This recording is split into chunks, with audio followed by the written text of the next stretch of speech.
Welcome to Insights with Dr. D, where psychology meets empowerment. Join Dr. Dana Prophet as she guides you on a journey to unlock your full potential and create a life you'll love. In each episode, Dr. Prophet brings her unique blend of wisdom, empathy, and humor to the forefront, empowering you with actionable insights and practical tools to navigate life's challenges and help you uncover your best self. Hello, dear listeners. Today we're talking about something that bridges psychology, philosophy, and the modern challenges we face in our overconnected yet deeply disconnected world. We're going to talk about Carl Jung, his concept of the collective unconscious, and how technology just might be pulling us away from our humanity. Let's start with a question. Have you ever felt like we, as a society, are living more superficially than ever before? Like we've lost touch with something essential, something that connects us to each other, to nature, and to the deeper meaning of life? If you've ever had that nagging feeling, you're not alone. Carl Jung, one of the greatest minds in psychology, and for those of you who know me, my favorite psychiatrist, was worried about this too, long before the invention of smartphones, social media, and 24/7 news cycles. His ideas about the collective unconscious and the dangers of losing touch with it feel eerily prophetic today. Before we dive into his ideas, let's answer the first question. Who the heck was Carl Jung? Born in 1875, Carl Gustav Jung was a Swiss psychiatrist and a psychoanalyst who founded what we now call analytical psychology. If you've ever heard of terms like archetypes, the shadow, or introversion and extroversion, you can thank Jung for that. Jung was deeply interested in the human psyche, not just as an individual experience, but as something connected to a broader collective experience. While his contemporaries, like Sigmund Freud, focused on the individual's unconscious, like repressed memories, desires, and fears, Jung went a step further and introduced the concept of the collective unconscious.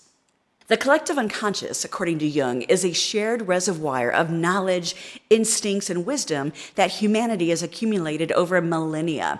Think of it as the inherited blueprint of the human experience, a place where universal symbols, archetypes, and patterns of behavior reside. Jung believed that this collective unconscious is the foundation of many aspects of human life, from myths to religions to our instincts and moral compasses. It's what connects us to our ancestors, to nature, and to each other. And it's why stories about heroes, tricksters, and mentors resonate across cultures, and why certain symbols, like a circle representing wholeness or a tree symbolizing growth, show up in art and mythology all over the world.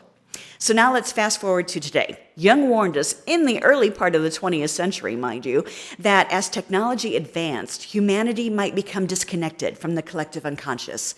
Why? Because technology often encourages us to live life superficially. Instead of tapping into old age wisdom, instincts, and the deeper meaning of life, we get caught up in screens, distractions, and instant gratification. Think about it. We scroll through social media, comparing ourselves to curated versions of other people's lives. We consume sensationalized news without questioning its accuracy or intent. We lose hours to apps and devices designed to hijack our attention, leaving little room for introspection or the connection to something bigger than ourselves. And when we live this way, we lose touch with our instincts, which are part of the collective unconsciousness. We forget how to navigate life with a sense of purpose and meaning. And as Jung feared, we become increasingly disconnected from the very things that make us human. Let's break this down even further. Living superficially means operating at the surface level, focusing on appearances, short-term pleasures, and external validation. It's a far cry from the deep, instinctual, and meaningful existence that the collective unconscious invites us to explore.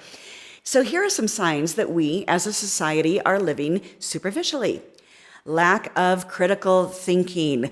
We believe fake news and fall victim to scams because we don't take the time to check multiple sources or think critically about what we're consuming. There is an erosion of morals. Without the grounding influence of the collective unconscious, which carries the moral wisdom of generations, we struggle to navigate ethical dilemmas and make decisions rooted in humanity and empathy. We have a disconnectedness from other human beings. We can see crime and war as examples of this. Mass shootings, road rage, war crimes, all of that shows just how much we don't care about others anymore. And we have a disassociation from purpose. Many of us feel lost, unsure of our purpose or place in this world. This disassociation often stems from being disconnected from the deeper layers of our psyche. Jung believed that this kind of disconnection wasn't just a personal problem, it was a societal one. He called it an overculture, where the values of the collective are shaped, and our overculture seems to be shaped by superficiality rather than depth and meaning. Now, does this mean we've lost our humanity? Not necessarily, but we are at risk of losing touch with it. Jung saw humanity's instincts and morals as deeply intertwined with the collective unconscious. And when we ignore or suppress that unconscious, we cut ourselves off from the wisdom that has guided humanity for centuries. It's no wonder we're seeing rising rates of anxiety, depression, and a general sense of emptiness in modern society. We haven't lost our humanity. It's still there, buried under layers of distraction, noise, and disconnection. The question is, how do we find our way back? The good news is we can reconnect. It's not easy, but it's possible. Here are some steps we can take as individuals and as a society to regain our sense of connection, humanity, and purpose. Number 1, embrace silence and solitude. Jung believed that introspection was the key to accessing the unconscious mind. In today's world, silence and solitude are rare commodities, but they are essential for reconnecting yourself to the collective unconscious. Here's how to do it. Set a time each day for quiet reflection, whether it's through meditation, journaling, or simply sitting in nature without distractions. Turn off your devices for a set period each day to create space for deeper thoughts and emotions. Another way, explore archetypes and myths. Jung believed that archetypes, which are universal symbols and patterns, are a direct link to the collective unconscious. By studying myths, legends, and stories from different cultures, you can tap into that shared reservoir of wisdom. Read books or watch documentaries about myths and archetypes. Notice how they resonate with your own experiences and emotions. Watch fantasy and supernatural movies.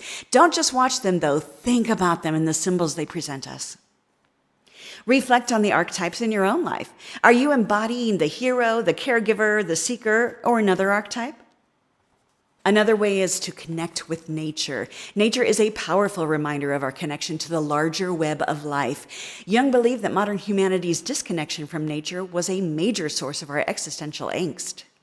Spend time outdoors, whether it's a hike in the woods, a walk in the park, or simply sitting under a tree. Observe the natural rhythms of the seasons, the weather, and the cycles of life. These rhythms are deeply ingrained in the collective unconscious. Question everything. Jung warned that technological advances could make us gullible, prone to believing fake news and falling for scams. To counter this, we need to cultivate critical thinking and curiosity. Fact-check information from multiple sources before accepting it as true. I always go for at least 3 to 4 opposing sources myself before I make an opinion.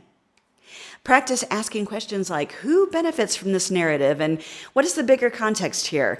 That'll really open your eyes. Practice mindfulness and active imagination. Mindfulness helps us stay present and connected to our inner selves, while active imagination, a technique developed by Jung, helps us dialogue with our unconscious. Try mindfulness meditation by focusing on your breath and observing your thoughts without judgment.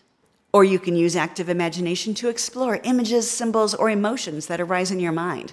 Ask them questions and see what answers emerge. Seek community and authentic connection. The collective unconscious is about shared human experience, and connecting with others is one of the best ways to tap into it.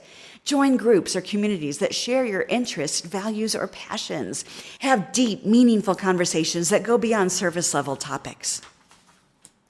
Carl Jung's warning about technology and disconnection are more relevant than ever.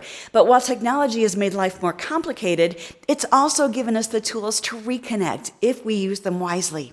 The collective unconsciousness hasn't gone anywhere. It's just waiting for us to remember that it's there. So my challenge to you is this. Take one step today to reconnect with the deeper layers of yourself, your community, and the world around you.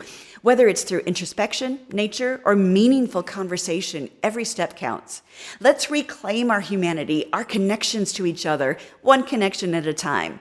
Until next time, stay curious, stay connected, and remember, you're part of something much bigger than yourself.